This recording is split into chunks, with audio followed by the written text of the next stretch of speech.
Selamat siang, anak didik kami sekalian. Kita bertemu kembali dalam pelajaran jarak jauh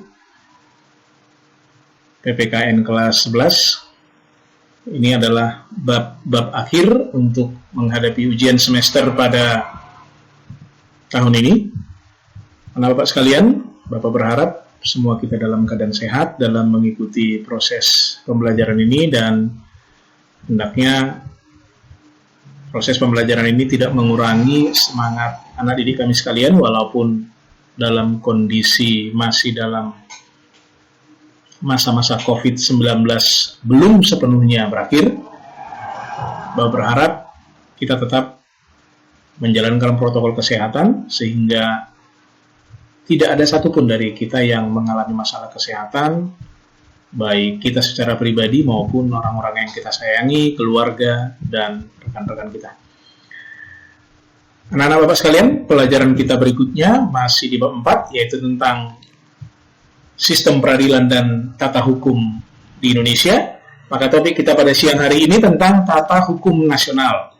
Dalam tata hukum nasional, kita akan melihat bagaimana lahirnya tata hukum Indonesia maupun tata urutan perundang-undangan secara nasional. Lahirnya tata hukum di Indonesia bisa kita lihat dari awalnya, dimulai dari pembukaan Undang-Undang Dasar Negara Republik Indonesia tahun 1945 maupun naskah proklamasi kemerdekaan Indonesia. Dua hal ini, antara lain pembukaan maupun naskah proklamasi, adalah tata hukum Indonesia yang pertama sekali ada pada saat kita memasuki masa menjadi sebuah negara yang telah merdeka dan berdiri sendiri.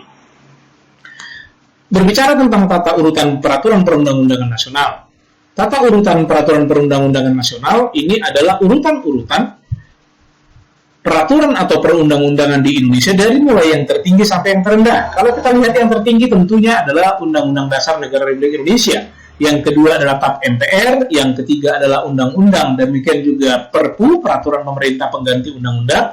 Yang berikutnya peraturan pemerintah, yang berikutnya peraturan presiden atau keputusan presiden, berikutnya adalah peraturan daerah atau provinsi, peraturan daerah, kabupaten, kota. Ini adalah tata urutan perundang-undangan nasional.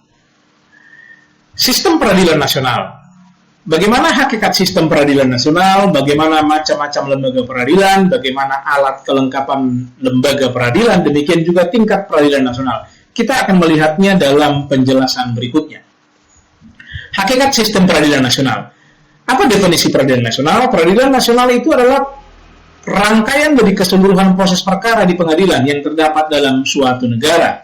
Dasar hukum lembaga peradilan kita di Indonesia adalah Pancasila, tentunya, Undang-Undang Dasar Negara Republik Indonesia, dan undang-undang yang berkaitan. Macam-macam lembaga peradilan di Indonesia. Ada klasifikasi lembaga peradilan, ada tugas dan kewenangan lembaga peradilan di bawah Mahkamah Agung, ada lingkungan peradilan tata usaha negara maupun lingkungan peradilan militer.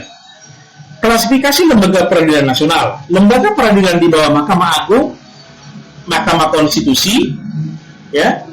Kalau kita bisa lihat itu lembaga peradilan umum ada Pengadilan Negeri, Pengadilan Tinggi, Mahkamah Agung. Sementara kalau kita berbicara tentang lingkungan peradilan agama, di sana ada Pengadilan Agama, Pengadilan Tinggi Agama maupun Mahkamah Agung. Lingkungan peradilan militer. Pengadilan militer itu terdiri dari Pengadilan Militer Pertempuran, lingkungan peradilan militer maupun Pengadilan Militer Tinggi dan Pengadilan Militer Utama. Lingkungan peradilan tata usaha negara, berbicara tentang pengadilan tata usaha negara, ada 3 juga jenisnya, Pengadilan Tata Usaha Negara, Pengadilan Tinggi Tata Usaha Negara, dan juga Mahkamah Agung. Ini adalah contoh-contoh dari lingkungan peradilan yang ada di Indonesia. Tentunya peradilan-peradilan yang ada di negara kita ini, semuanya itu tetap harus berajaskan Pancasila dan UUD 45. Jadi Bapak berharap dengan mengetahui dan mempelajari bagaimana konsep-konsep peradilan di negara kita, tentu kita akan memahami tingkat atau hierarki peradilan yang ada di tingkat pusat sampai ke tingkat daerah. Inilah materi kita yang akan menjadi bagian juga dalam ujian semester depan. Bapak berharap anak-anak didik kami belajar dengan baik untuk menghadapi ujian semester yang sudah dekat. Jaga kesehatan itu yang paling penting supaya tidak terjadi hal-hal yang tidak kita inginkan, supaya proses ujian ke depannya berjalan dengan baik.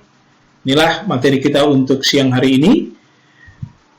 Kiranya pada pertemuan-pertemuan berikutnya kita bisa melanjutkan topik-topik berikutnya sehingga pelajaran PPKN di kelas 11 ini bisa lebih maksimal kita pahami dan mengerti. Selamat siang, salam sehat selalu.